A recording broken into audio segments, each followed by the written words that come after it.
Hola, soy Mike, ¿qué tal? ¿Cómo estáis? Bueno, vengo del cine de ver 13 exorcismos, la última película de terror española que llega a las carteleras y quiero comentar brevemente mi opinión. La película es de los creadores de Malasaña 32, que no sé si recordáis, es una película del año 2020 que fue un éxito. Esta película va a seguir la estela tanto de esta película como de Verónica, del año 2017. Películas que quizá voy a mencionar en otra ocasión a lo largo del vídeo porque quiero hacer ciertas comparativas. Fundamentalmente esta película se diferencia en cuanto a las otras, que no es un caso real. Tanto Verónica como Malasaña 32 se vendieron en sus días como casos reales que ocurrieron en España, y esta película es una historia 100% ficticia, eso sí, basada o inspirada en testimonios reales de exorcistas que a día de hoy todavía operan, digamos, o han operado bajo el visto bueno del Vaticano en España, pero no es un caso real como tal. Además, creo que es la primera película española que tiene como eje central el tema de los exorcismos. No estoy seguro, he buscado así un poco por encima, pero no me suena que haya ninguna película española de terror que haya tratado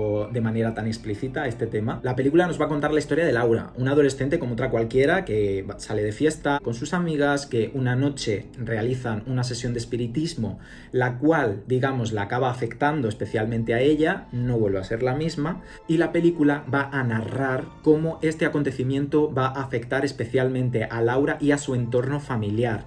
Un entorno absolutamente, profundamente creyente y religioso, especialmente reflejado en su madre, una cristiana devota, en su entorno escolar, donde la chica además sufre bullying. La película va a tratar muy bien esa dualidad en cuanto a las férreas creencias religiosas. Por una parte, reflejado en su madre, como ya digo, una devota religiosa, y su padre que, a un creyente, se tiene que enfrentar a la racionalidad de creer o no creer, enfrentarse a su fe a la hora de tratar este asunto que está afectando a su hija y está poniendo en riesgo a su propia familia, una familia que ya viene de luchar contra una pérdida, puesto que el hermano de Laura también murió años atrás. Entonces digamos que es una familia que ya ha pasado por una pérdida, ya ha vivido el sufrimiento en primera persona, y me gusta mucho la manera realista que tiene de retratar pues este conflicto, digamos, y la manera en que el dolor y el desasosiego va haciendo mella en esta familia, principalmente en el personaje de Laura, que no entiende qué está pasando, que no sabe qué es lo que le ocurre, los médicos que la tratan de una manera muy racional, y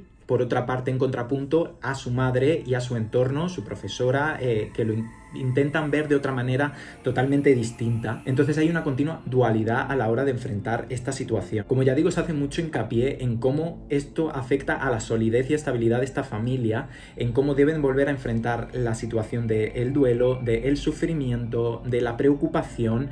Se potencia muchísimo, sobre todo en los primeros planos, o sea, se cogen muchos primeros planos de ellos, son personajes muy sufridos. Evidentemente las interpretaciones juegan un gran papel aquí. Yo creo que en general son interpretaciones muy sólidas, muy convincentes, especialmente el personaje de la madre de Laura, interpretado por Ruth Díaz. Creo que ella está soberbia en esta película, y creo que esta crudeza y este realismo con el que el director intenta dotar a la película se ven muy bien reflejados en la iluminación. Hay partes de la película como el exorcismo, no es spoiler, el título de la película sale en el tráiler.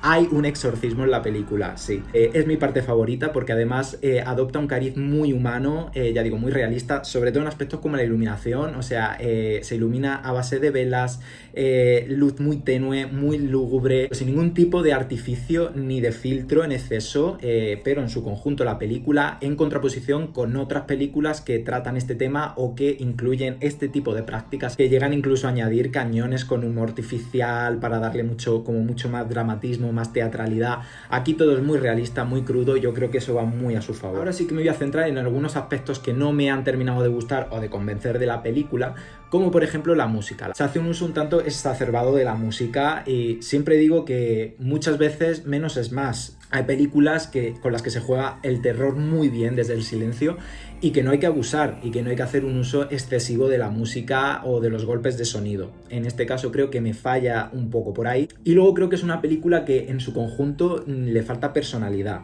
A diferencia de películas como Verónica o Malasaña 32, que sí que tenían un elemento característico o identificativo. En Malasaña 32 era el propio edificio, la estética setentera. En Verónica, por ejemplo, el propio barrio de Vallecas en el que está basada la historia. El tono y el aspecto retro de los 90 iba muy a su favor, también en aspectos como la música, el vestuario y demás. Aquí a esta película siento que le falta un poco de personalidad, y que peca un poco de ser bastante simplona y vaga a la hora de crear o de construir buenas o memorables secuencias de terror. Luego, por ejemplo, el guión es muy sencillo, sin ningún tipo de vuelta de tuerca o giros arriesgados, que por una parte puede estar bien, pero en este caso creo que deja algunos cabos sueltos o da lugar a confusión en algunos aspectos. La película al final se centra en ser efectista, sin excentricidades, al grano y para atraer a un público que quiera ver una película de terror sin complicaciones. Por tanto, creo que es una película que gustará a quienes disfrutan del cine de terror convencional. Pasarán un rato agradable, según la manera que tengan de entender o de disfrutar del cine de terror.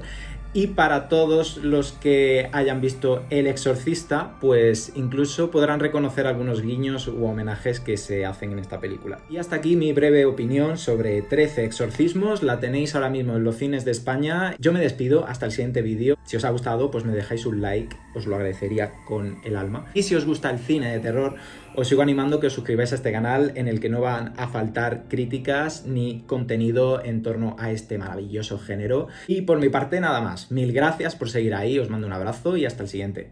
Chao.